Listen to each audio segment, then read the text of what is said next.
everybody, and welcome to In the Wheelhouse Tools and Techniques Live. This is something new that we're trying out. We're excited to do our first one here, and thank you for those of you that are joining live.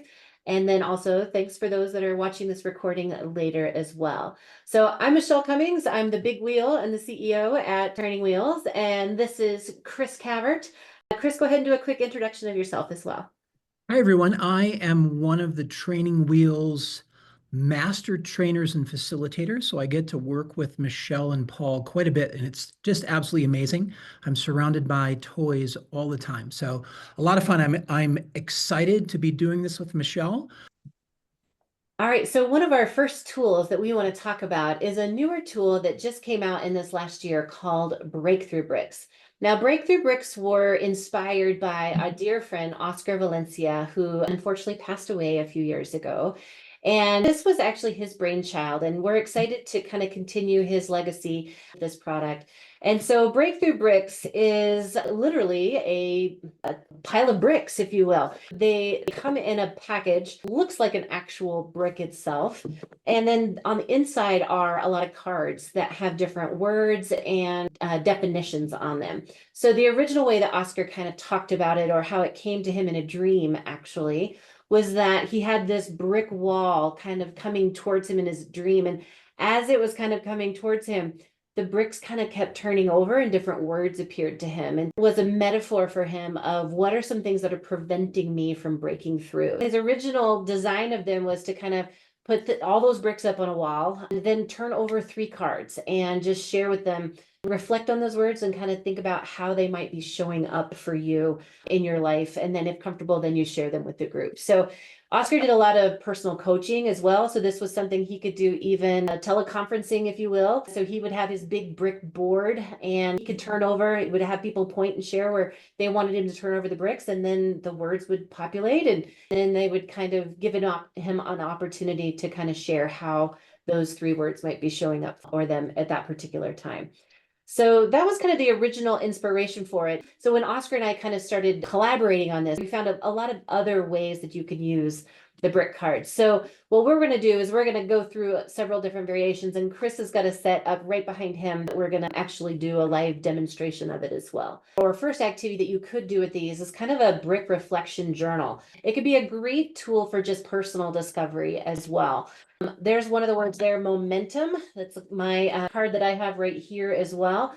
I used this activity recently, which I'll get to here in a little bit, and momentum is my word it's going to be one of my word of the year, if you will. So the impetus gained by a moving object or project or goal or something like that. So it could be you turn over one of the words or a couple of the words and then journal and reflect on how those might be showing up for you at that particular time. So that's one activity you could do for it personally. When we started experimenting and using these with groups, we found there's lots of different ways that you can present the bricks themselves. One is just to throw them down into the middle of a table, kind of like with the picture that you see here on the screen. And each person then draws their 3 cards and shares their prompts or their cards with the group, allowing to discuss for their first initial thoughts, their feelings on how those words might be showing up for them. And it's really kind of a cool check-in piece where you could do it right at the very beginning of your program, or you could do it at the very end as a way to maybe pick the 3 words and see how maybe those words showed up for them in their program that particular day. And so in the card, there's 90 cards in the deck. So there's a decent number of them in there. And so if you've got multiple groups, you could split the deck in half if you wanted to even, and put one half of the deck at one table and another deck at another table. Just kind of depends on how many participants you would have around each table. But that's a great way that you could use them as more of a group setting. And when you do them like this, no 2 words get selected twice, because everyone picks their words, turns them over, and kind of has them right in front of them. Gives them a little bit of time to discuss and think about it a little bit before they then present their answer to the rest of the group. The next activity is the Daily Brick Wall Challenge. This is the one that I think was Oscar's original idea for it. And this is something that we kind of do just as a team check-in and things like that, as our own way of team development here within our own internal staff. So this one here, if you get little magnets to kind of put them up on a dry erase board that's magnetic, or any type of magnet board, then they're just kind of set and ready. And then you turn them over and turn over three, and then kind of like what you did in the previous activity, but now it just kind of is up and it looks like it's up on a brick wall. I'm going to stop sharing my screen for a second and so we can see Chris, because Chris is going to do a live demonstration of this.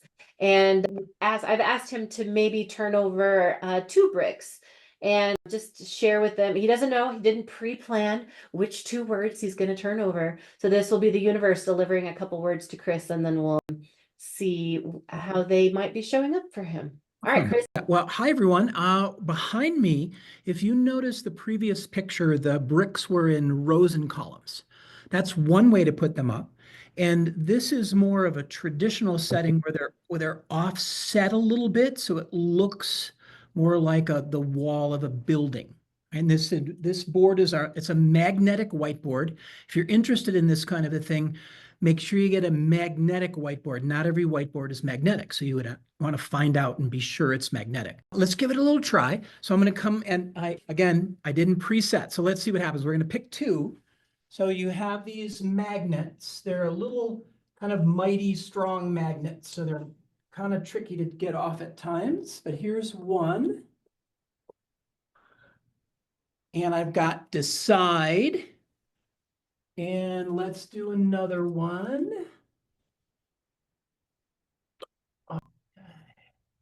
And proactive. Ooh.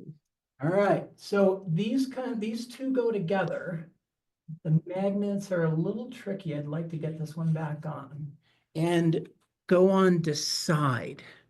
So both of these right now for me, have an opportunity to help with a master's degree program in Colorado. This is kind of a pipe dream, hope that it works out, but I have to decide how involved I'm going to get into it. And then if I decide to do that, I've got to be proactive because there would be a timeline on this. So there's interest, there's possibility. So now it comes to me whether I decide if I'm going to spearhead this or if we're going to find someone else to do that. Ooh. The idea is by flipping over these words that everybody can kind of see if you have a group with you. And then you have to reflect, as we often do, on what these metaphors or words are going to be. You know, when we use metaphor cards or word cards, anything, we got to think about it. And then if we feel like sharing, then we can go ahead and share with the group what that means in the moment. Right. So I love the offset look of that. Like it just, when we first put the bricks up on our wall here, we just did the single columns. And then as soon as we like went to the offset, I'm like, that just looks so cool because it just looks like an actual brick wall. And I think the more metaphoric we get with these, the more we make it actually look like what you might find out there in the real world. If we're really going with like, what are the things that are preventing you from achieving a goal or something like that, then like let's put the brick wall right in front of them. So I like it. I think it's kind of cool. Yeah. And Michelle, just in case we didn't pick this up as clearly as we would want to, on each card, there is also some sort of some of them are definitions, some of them are thoughts. On my decide, it says to come to a resolution in the mind as a result of consideration. So each word has some supporting text, doesn't need to be all inclusive, but there is some way for people to read and think about what that might mean in a literal context, just so that there's a little more information on each of the cards. Yeah, that's helpful because then I think if someone isn't really sure what is that word supposed to mean, then or what's the context of that word, at least gives a little bit of a description there. So that way it is helpful for when they're turning those over. Another way that you can present the bricks to your participants is through like a brick path. So who says it has to be a brick wall? Maybe it could also be a brick path. So you can lay those down. This is just in the hallway here at the Training Wheels headquarters. And so you could do a straight line if you wanted to. And there's Chris there turning over his words. Or you could do a little windy path if you wanted to as well. What I like about this and the metaphor that you could use with this is if you work with the same groups over and over again, that they all pick their three words. Maybe you start out with them in the table top version. They each pick their three words and then they go and they create the path together. And so the difference between the straight path and the windy path is, I like the metaphor. You don't ever set a goal and go from point A straight line to point B to then accomplishing it. Usually is a very windy path in order to get there. So just kind of a fun way. Maybe they pick their first three words and you start them and you put them in the hallway. If you've got a location where maybe it's a hallway that's not used as much, or in a classroom or something to where you can leave them, then maybe the next day you pick a different three words and put those down. And maybe it just becomes a journey of a culmination of words over a period of time that you could use as well. So that's a different way of using them. And then the last way I think that I have up here, at least on the board here, or at least in the slide deck before we send you into breakout rooms to discuss, is around word of the year. Now, if you're a subscriber to the Training Wheels newsletter, I usually do this exercise, one of my first newsletters of the year. And this is one where you can turn over all the words face up and then just select words that really kind of jump out at you or resonate with you. Or the way that I did it this year is I actually took my full deck of bricks and I just went through them one by one, and I made a keep and a discard pile. So if there was a word that kind of stuck out or whatnot, then I like put it over in my keep pile, and then I had my big discard pile as well. And so what I did then is I landed on the word momentum for this year. And then I later learned in a quote that momentum has a nickname of also called Big Mo. And so I didn't know that when I picked this word. And then as soon as I picked it and I found a quote that kind of went with it, just made me laugh, as if my word of the year already has a personality. Anyway, I really like it. And this just seems to be a word that for me, it kind of is a metaphor of all the things that I've been doing in the past that really feel like I've been putting some good things in place to just now I'm ready for the momentum of the past work I've done just to now get put into motion, if you will. And the idea of this then is to, when you find your word of the year that you want to use, then you put this somewhere where you're going to see it all the time. Just as that reminder of, it's kind of not really a goal that I've set, but just more of the energy around this word that I really want to attract to myself and to my work and life this year. I've probably been doing word of the year now for maybe 4 or 5 years now. And every year it's amazing. As soon as you pick the word, like it just starts showing up for you all the time. And that's kind of the idea behind it. I'm really excited about my word this year. I'm ready for some different energy in 2025. That's for sure. And fun fact, the box itself is the actual size of an actual brick. I just like the packaging nerd in me just absolutely loves that. And they've got this cool like magnetic closure to them, and then the bricks fit on the inside. Anyway, so kind of fun. But the other thing that I want to do with these in the future is I want to have different colored bricks as well. So then we could do like a massive graffiti wall where the groups could then create a picture of some side, some sort of graffiti. Maybe they do a big word themselves, or it's an image or a picture or something like that. So eventually there'll be the deluxe pack that's got like lots of different colored bricks in it. But I just had to get the first ones out into the world first, because it's a lot more expensive to produce the multi-colored brick pack than it is just the one brick pack. So that'll be something that comes down the road that's not quite available yet.